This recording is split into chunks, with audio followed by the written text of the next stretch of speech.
This is Strachnyi from Dedicated. We're at the Snowflake Summit 2024 in San Francisco. I'm here with Paul Blankley, CTO and founder of Zenlytic. How's your day going so far? It's going great. How about yours? Having a whirlwind of a great time, learning a lot. The keynotes were great. Everything was awesome. So we're at the Zenlytic booth, and I just want to ask, what does Zenlytic actually do for those who have not heard of Zenlytic before? So at Zenlytic, we like to say that we're the world's first self-serve BI platform, and that's kind of a cheeky statement. So BI tools have been saying for a really long time that they're all sort of self-service, but we really believe that for a BI tool to actually be self-service, it has to work the way humans already do. And humans work through conversation, through back and forth. So that's the way we've designed the product, and that's why we say that we're the world's first self-serve BI platform. Right? How are you actually self-serve? Because you're right, a lot of BI tools do say that. Yeah, and I think there's a distinction here, which is like, what should you be coming up with, and what should you not be coming up with. So you should be able to ask in a self-service platform like net new questions nobody else has asked about. Yeah. But I would say you probably should not be redefining revenue.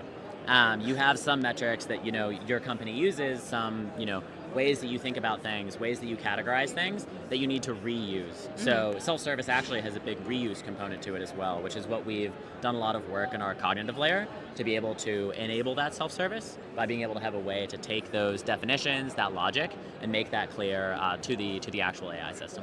So you mentioned cognitive layer, and just tell the audience, what does that actually mean, and maybe talk about the differences between a cognitive layer and a semantic layer. Yeah, so a cognitive layer is our next generation version of a semantic layer. Mm-hmm. So we have a lot of the basic components that you need in a semantic layer, which is like the ability to compile SQL, execute joins, things like that. There's three main areas that we've sort of moved past what you would see in a traditional semantic layer. So those three areas are first the ability to use like just natural language to guide it. So the same way you would tell a new employee like, hey, use this table for these sorts of activities, this other one for a different one. That's something that's sort of native to the tool. The other one is that it's able to iterate.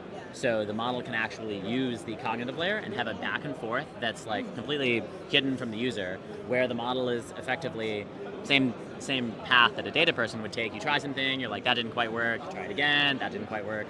That iteration process can happen with the cognitive layer itself without the user's direct involvement as part of answering the question. And then finally, and most importantly, it's what I like to say like flat. Okay. And what that means is that there's no dashboard or like explorer concept that you have to select before you can ask a question. So in Tableau, for instance, you'd have to select a dashboard, and then you could ask a question about that dashboard. Yeah. In Looker, you'd have to select an explorer, and then you could ask a question about that explorer. We don't have that, which means you can just come in and ask a question. It could be in Slack, it could be on your phone. You don't have to select something first. And how accurate are the answers? The answers are all based on stuff in your cognitive layer, which means that if you've defined, revenue correctly, it's able to find that revenue and get it for you. And most importantly, that's also interpretable, because there's natural nuance to language. There's, I might ask for revenue, it might show me net when I was thinking gross. Right. That stuff happens. That's just, humans do the same thing. Yes. And the way we try to solve for that is through the cognitive layer, you can just hover over what the results are and see what it's done without having to understand the SQL that's actually getting compiled under the hood. That's much easier. So what clients are really leveraging Zenlytic? So we have a bunch of different customers. We're primarily like mid-market. We have a lot of e-commerce, SaaS, consumer tech, like sort of across the board. Across the board, awesome. And how do you actually partner with Snowflake? So Snowflake is one of the great databases that we sit on top of. And Snowflake is probably the primary database for most of our customers for analytics. So we're running the SQL statements on Snowflake. Makes sense that you're here. That's right.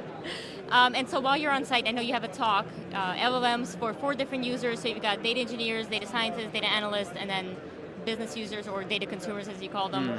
What are some of those nuances for how they use LLMs? Yeah, so I think one thing is that LLMs, generally speaking, everyone kind of sees that they're powerful and important. They are. But the actual applications of them aren't super clear. Besides the sort of fits everybody. Like everybody can use ChatGPT and get some value from ChatGPT. That's all great, Yeah. but you need to be pretty specific about the different roles and how they can use them. So just a few examples, like a data engineer, for instance. Now, because of large language models, they can structure unstructured data in a way that just like wasn't possible before. So that's a very specific to their sort of workflow. Structuring unstructured data is Right. now a new thing that they can do. And there's a bunch of other examples that I'll walk through in the talk. That's the idea. That makes sense. Just like any other human, like marketers would use ChatGPT differently than someone in finance might use ChatGPT. So it makes Yeah, sense that we absolutely. need very specific use cases. So Paul, last question for you. Where can people go to learn more about Zenlytic? So you can go to zenlytic.com. You can find me or my co-founder Ryan on LinkedIn. We are pretty active there, post a lot. You really are. And we try, Awesome. And also follow Zenlytic on LinkedIn, on YouTube, on all the social media platforms. Again, this is Kate Strachnyi from Dedicated and Paul Blankley from Zenlytic. Thanks for listening.